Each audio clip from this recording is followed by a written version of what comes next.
I'm Heather Vale for Performance Marketing Insider, and joining me today is Krista Barrack, Senior Account Manager of XVerify.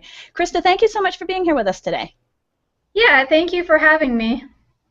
So for the people who don't know that are watching, can you explain to us exactly what XVerify is? Yeah, so we're definitely a real-time data verification company, and what that means is, we're looking at the customer data that's coming in live directly from a landing page to check it to make sure in real time that they are providing accurate contact credentials. So, the key pieces of information that we actually verify are email address, phone numbers, and postal addresses, because these are a business's main points of contact that they use to get in touch with their customers. Okay, so how can you actually tell if an email is a real email or a phone number is a real phone number? No, that's a great question. So what we do is with the email addresses, everything is actually verified at the email server. So let's say if you come up and you put in an email address like johnsmith@yahoo.com. So what we do is our system actually communicates with the Yahoo email server, and we check to make sure the username John Smith is actually registered over there. So all of that happens in milliseconds, which we're able to pass back to our clients. Yes, is it good? No, is it not? So we can pass that information back relatively quickly.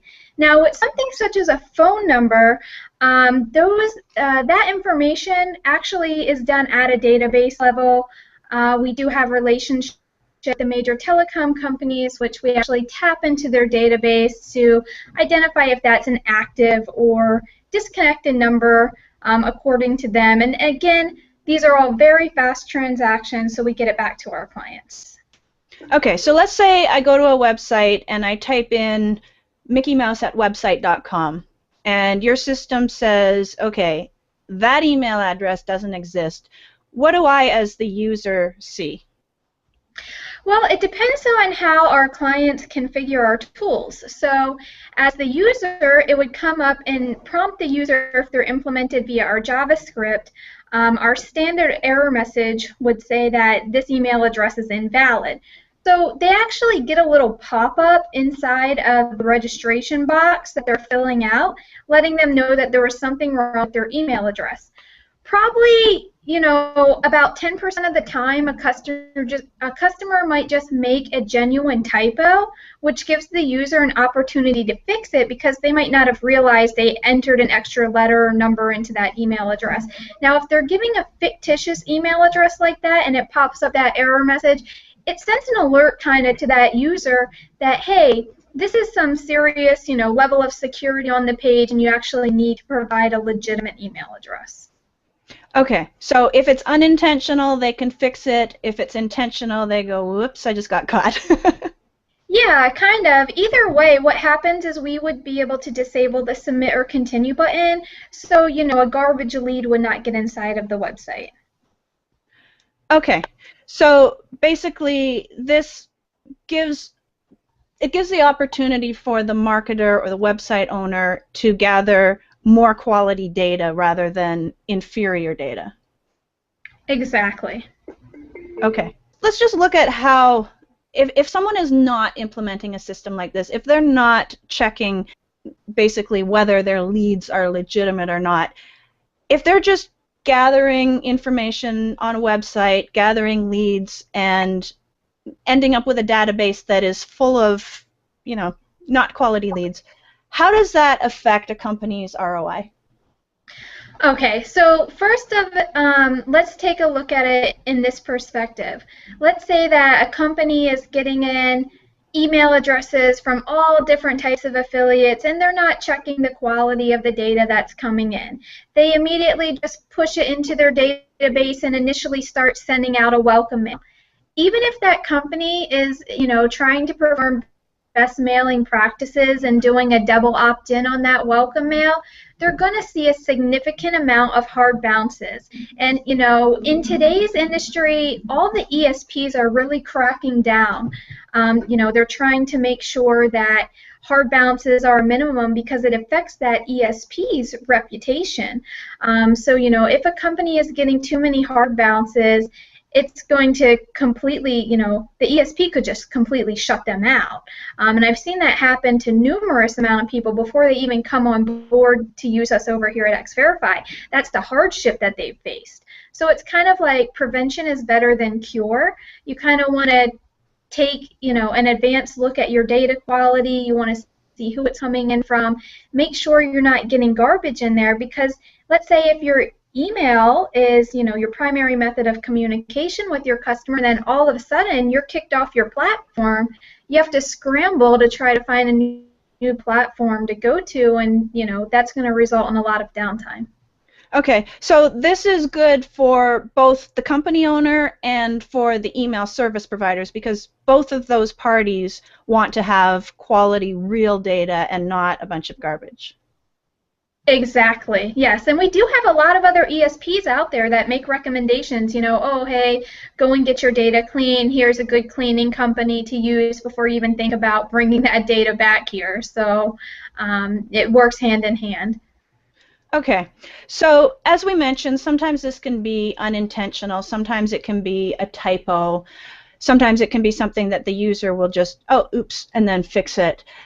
Now let's talk a little bit, though, about, let's talk about fraud. So how exactly, well, what kind of affiliate fraud is out there that you find is the most problematic, and how does XVerify solve those problems?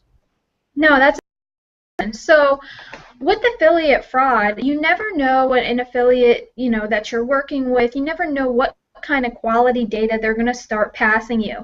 What we find happens often is when our clients go and they start working with a new source. The new source initially performs great, and then after, a couple weeks into it, all of a sudden, things are not performing as well. There's more hard bounces, more garbage data coming in. So with our tools, what we do is we actually have a way in which we can monitor via our affiliate statistics built into our dashboard. We can help clients break down which specific affiliate is passing too many invalid leads, and we give them a percentage. And as a rule of thumb, we always suggest if it gets above 15 or 20%, that's a red flag. An affiliate really should not be sending them that many invalids, and if they are, it needs to be evaluated as soon as possible, because if you don't pay attention to those things, they're going to take advantage of it and keep passing you, older data, age data, things like that, that just not going to back out, and a company's going to lose a lot of their advertising budget if they don't pay attention. Okay, so this is if the affiliate's being paid per lead or per action, CPL, CPA, then affiliates who want to commit fraud are going to be having these fake leads put in just so they can be paid on it. Is that what you're saying? Yes, exactly. Okay, and then this will stop it, but at the same time, besides them not being able to submit this fraudulent data, the system's also flagging them so that the company owner can say, well, wait a second, there's something wrong going on here.